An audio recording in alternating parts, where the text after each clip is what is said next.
ওকে আবির, হ্যাঁ বলেছিলেন যে প্রথমে বাড়িয়ে বাড়িয়ে দেখানো হবে, দাবি করেছিলেন তৃণমূল নেতৃত্ব, কিন্তু তারপরে বেলা যত বাড়বে তত স্পষ্ট হবে ফল।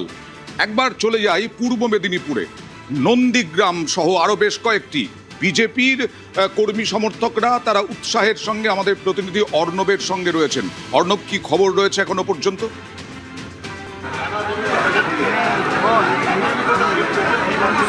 দেখো, পোস্টাল ব্যালট পর্বে পূর্ব মেদিনীপুরে হাড্ডাহাড্ডি লড়াই হচ্ছিল তৃণমূল কংগ্রেস এবং বিজেপির মধ্যে, কিন্তু যখনই ইভিএম বাক্সগুলি খোলা হয় তারপর থেকে কিন্তু বিজেপি এখান থেকে বেশ বড় রকমের ব্যবধান বাড়িয়েছে। এক একটা রাউন্ড গেছে, কোথাও প্রথম রাউন্ড কোথাও দ্বিতীয় রাউন্ডের গণনা সরকারিভাবে জানানো হয়েছে, কিন্তু একাধিক জায়গা 16টা বিধানসভায় রয়েছে, সেখানে কোথাও তৃতীয়, কোথাও চতুর্থ, কোথাও বা পঞ্চম রাউন্ডে এই মুহূর্তে গণনা চলছে। মোট 16টা বিধানসভার মধ্যে 15টা বিধানসভায় পূর্ব মেদিনীপুর এগিয়ে রয়েছে এবং তার জন্য কার্যত এখানে কিন্তু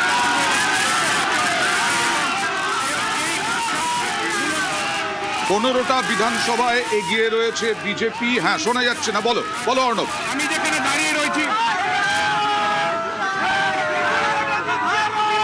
খুব স্বাভাবিক উৎসাহ উদ্দীপনা এখন থেকেই বিজেপি কর্মীদের মধ্যে।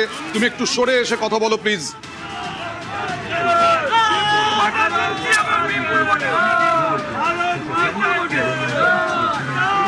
দেখো, মানুষের উচ্ছ্বাস রয়েছে এবং যেহেতু নন্দীগ্রাম বিধানসভায় প্রত্যেকটা রাউন্ডেই এই মুহূর্তে শুভেন্দু অধিকারী লিড নিচ্ছেন, তাই এখানকার নন্দীগ্রামের সমর্থকদের মধ্যে কিন্তু উৎসাহ রয়েছে। কি মনে করছেন?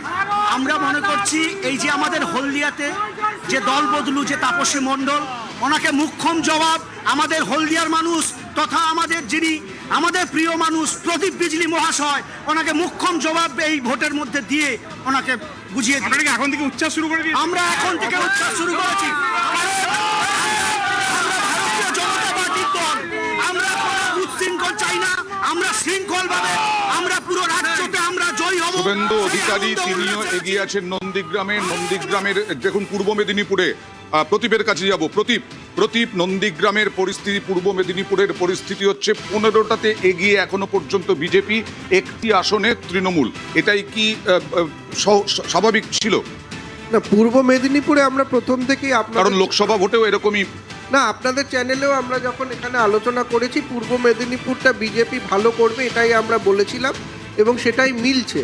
কিন্তু পূর্ব মেদিনীপুরে টিএমসির কিছুটা গ্রাউন্ড রিকভার করার কথা ছিল, সেটা করেনি।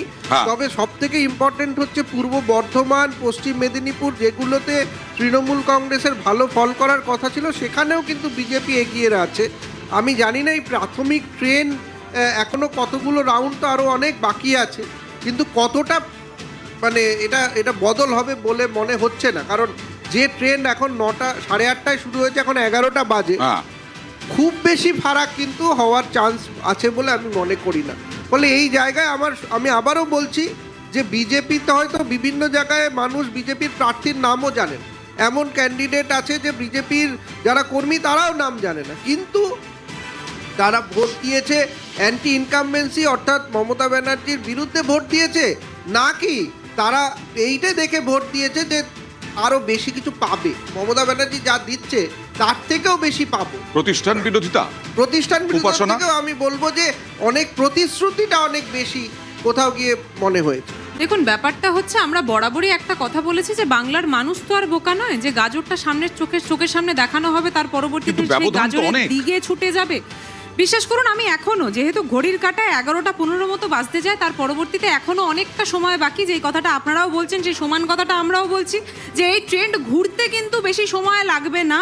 তা সেখান থেকে আমরা সেই ঘোড়ার অপেক্ষাতে আছি, কারণ যে দৃশ্যটা আমরা চোখের সামনে দেখতে পাচ্ছি সেই দৃশ্যটা কিন্তু একটু হলেও আমাকে বলতে হবে যে তাহলে ট্যাম্পারিং এর থেকে শুরু করে যে বিভিন্ন প্রশ্ন আমরা তুলেছিলাম সেই দিকেই গোটা বিষয়টা গড়াচ্ছে কিনা সেটা সময়ের অপেক্ষা, সেটা আমরা দেখতে পাবো। এখনো কি মনে করো যে প্রথমে বাড়িয়ে দেখানো হচ্ছে, তারপরে এটা পাল্টে যাবে? কারণ এই জিনিসটা এখনো মনে করছি, এবং এই জিনিসটা মনে করার বিশেষ কারণটা হচ্ছে এটা আমার নেত্রী মমতা বন্দ্যোপাধ্যায় আগের দিন এই সমান কথাটা বলেছিলেন যে আমরা এই দৃশ্য দেখতে পারি যে প্রথমের দিকে কিন্তু বিজেপিকে এগিয়ে রাখা হবে, এবং সেইভাবেই আমাদের চোখের সামনে যখন এই দৃশ্য দেখতে পাচ্ছি, যখন সেই প্রথম কথাটা মিলে যে সমানভাবে মমতা বন্দ্যোপাধ্যায় এই কথাও বলেছেন যে একদম শেষে তৃণমূল কংগ্রেসই কিন্তু শেষ হাসি হাসবে, সেই জিনিসটাও কিন্তু শুধুমাত্র সময়ের অপেক্ষা, সেই ভবিষ্যৎ বাণীও কিন্তু সত্যি হবে, এইটুকুই আমি বিশ্বাস করি। এখনো পর্যন্ত আত্মবিশ্বাসী তৃণমূল কংগ্রেসের প্রধান নেতৃত্ব মুখ্যমন্ত্রী, বিদায়ী মুখ্যমন্ত্রী মমতা বন্দ্যোপাধ্যায়, তিনি এই যে কথাগুলো বলেছেন, এটা শুধুমাত্র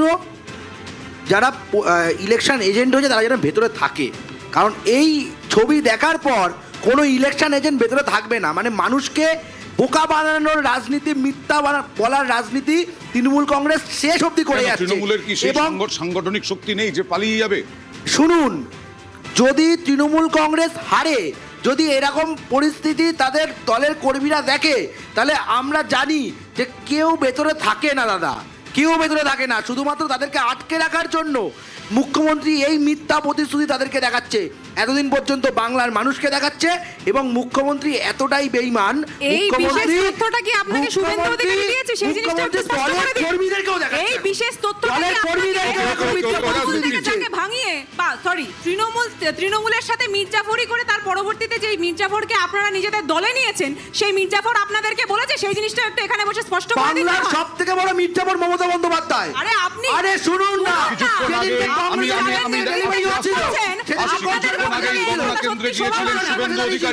কিছুক্ষণ আগেই গণনা কেন্দ্রে গিয়েছিলেন শুভেন্দু অধিকারী। সেই ছবি দেখাবো। বিজেপি প্রার্থী সাখাওয়াত মেমোরিয়াল স্কুলে ভবানীপুর কেন্দ্রে শুভেন্দু অধিকারী গিয়েছিলেন। বিজেপি প্রার্থী শুভেন্দু অধিকারী তিনি গণনা কেন্দ্র পরিদর্শন করেন। আর তারপরে কি বললেন দেখুন।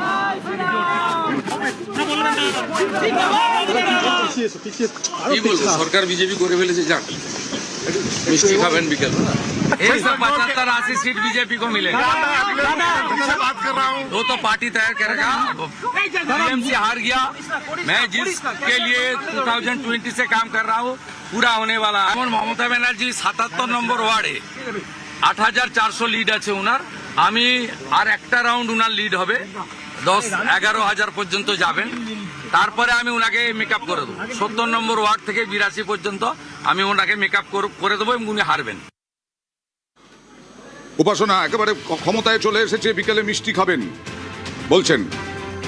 দেখুন, এই সমানভাবে কি ওনারা 200 পারের কথাটা পূর্বে বলেছিলেন যখন অমিত শাহ বক্তব্য রাখছিলেন? সেই জিনিসটা শুভেন্দু অধিকারী যদি আমার সামনে থাকতো তাহলে অবশ্যই করতাম। কিন্তু কি জানেন তো, আজকের দিনে দাঁড়িয়ে মির্জাফরদের কথায় কণ্ঠস্বরে এই যেই আমরা দল গড়ে নিয়েছি সরে যাও, এই যেই কথাটা, তার আগেও এই জিনিসটা শুনেছি যে কিভাবে ওই মির্জাফরের আরেক নেতা অর্থাৎ অমিত শাহ বাবু আমাদের বাংলায় আসার পরবর্তীতে মঞ্চে দাঁড়িয়ে এই কথা বলেছিলেন যে উল্টা লটকাকে মারেঙ্গে, শুধুমাত্র এই অবধি সীমাবদ্ধ ওনারা থাকেননি, তার পাশাপাশি এই কথাও বলেছিলেন যে এ দিদি।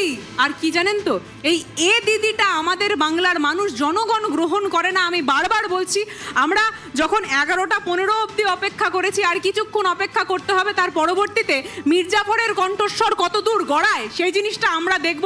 আর হ্যাঁ, এই নিউজ 18 বাংলার এই স্টুডিওতে বসেই আমরা দেখব, শুধুমাত্র সময়ের অপেক্ষা। আমি বারবার বলছি একদম, এই যে উল্টো করে ঝোলাবো আমাদের দেশের স্বরাষ্ট্রমন্ত্রী বলে গেছেন, এটাই স্বাভাবিক।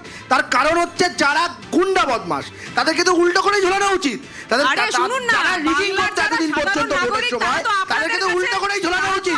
একদম ঠিক বলে গেছেন। এবং যখন মুখ্যমন্ত্রী বলে স্টুডেন্টদের মিষ্টি খাওয়াবো, কান ধরে উপবাস করাবো, তখন আপনারা সত্যি হয়ে যান। আপনারা সত্যি যাবেন। আরে বাবা শুনুন, দিন হলে পাঁচটা খেতে হবে। শুভেন্দু অধিকারীর উপর কতগুলো কেস রয়েছে সেই জিনিসটা আজকে পেশ করুন। কথা মনে পড়ে না? গতিসূত্র পড়েছেন, একটা বক্তব্য রাখা যাচ্ছে। এখন আপনাদের প্রতিক্রিয়া আছে। প্রতিভা আজকে যেই এগিয়ে থাকুক বা যেই জিতুক না কেন, এই যে বক্তব্যগুলো যে বক্তব্যগুলো নিয়ে আলোচনা হচ্ছে, সেই বক্তব্যগুলোই তো উত্তেজনা ছড়ানোর পক্ষে যথেষ্ট। এবং আমি তো মনে করি যে এখানে কেন্দ্রীয় বাহিনী এতটা এবারে না থাকলে অনেক বেশি এখানে হিংসা হতো। ফলে সেই যে বক্তব্যগুলোর যাতে কোনো রিপারকেশন না হয়, আমি জানি না এই বক্তব্যগুলো রিপারকেশন না হওয়ার জন্য, বিশেষ করে স্বরাষ্ট্রমন্ত্রী যেভাবে বলেছেন যে উল্টো করে ঝুলিয়ে রাখা বা এই ধরনের নিদান, এইগুলো কিন্তু আমি বলবো যে হিংসার জন্য যথেষ্ট। এবং সেই জন্যই বোধহয় এখানে এবারে এই কেন্দ্রীয় বাহিনী ছিল, যাতে হিংসাটা না হয়। এইবারে কথা হচ্ছে ইলেকশন পরে পোস্ট পোল ভায়োলেন্সে তো পশ্চিমবঙ্গ অনেক এগিয়ে থাকে। এইবারে কি হবে? এইবারে এখনও কিন্তু বলেছেন যে 2 মাস কেন্দ্রীয় বাহিনী এখানে থাকবে, কিন্তু এই কেন্দ্রীয় বাহিনী এখানে থাকা কতদিন থাকবে? সাধারণ মানুষদের মধ্যে যে বিভাজন, যে এই যে কারণ তৃণমূল কংগ্রেস যাই বলুক, বিজেপি কিন্তু একটা কথা পরিষ্কার বলেছে যে হিন্দুত্ববাদী দল হিসাবেই তারা ভোট চেয়েছে, হিন্দুদের জন্যই ভোট চেয়েছে। ফলে সেইখানে আজকে কিন্তু তারা কিভাবে, এবং যিনি বিরোধী দলনেতা প্রাক্তন এবং এখন শুভেন্দু অধিকারী, তিনি কিন্তু বলেছেন মুসলিমদের তিনি চ্যাংদোলা করে বাইরে পাঠিয়ে দেবেন, এটাও বলেছেন। তাহলে এই কথাগুলো আগামী দিনে কিভাবে সম্প্রীতির পশ্চিমবঙ্গে থাকবে, শান্তি পশ্চিমবঙ্গে থাকবে, সেটা কিন্তু একটা বড় প্রশ্ন। আজকে যে ট্রেন্ড আমরা দেখছি, হতে পারে বিজেপি এখন অনেকটাই এগিয়ে আছে, হয়তো এই ট্রেন্ড শেষ অবধি এই ট্রেন্ডই বজায় থাকলো, কিন্তু তারপরে অনেক কথা কিন্তু ফিরিয়ে নিতে হবে। বিজেপিকে যদি সর্বসাধারণের দল হিসাবে পশ্চিমবঙ্গে রাজত্ব করতে হয়, পশ্চিমবঙ্গকে চালাতে হয়, তাহলে অনেক কথা বিজেপির নেতৃত্ব যা বলেছে সেটাকে উইথড্র করতে হবে। উইথড্র না করলে মানুষ কিন্তু বিজেপির থেকে হয়তো এই প্রাথমিক ট্রেন্ড শেষ অবধি থাকলেও মুখটা ফিরিয়ে নিতে বেশি টাইম লাগবে না। এরপরেও অনেকগুলো নির্বাচন আছে, ফলে এই নির্বাচনের ফলাফল সন্ধে অবধি কতটা হয় সেদিকে আমাদের নজর থাকবে। ওকে, কিন্তু হিংসা ছাড়া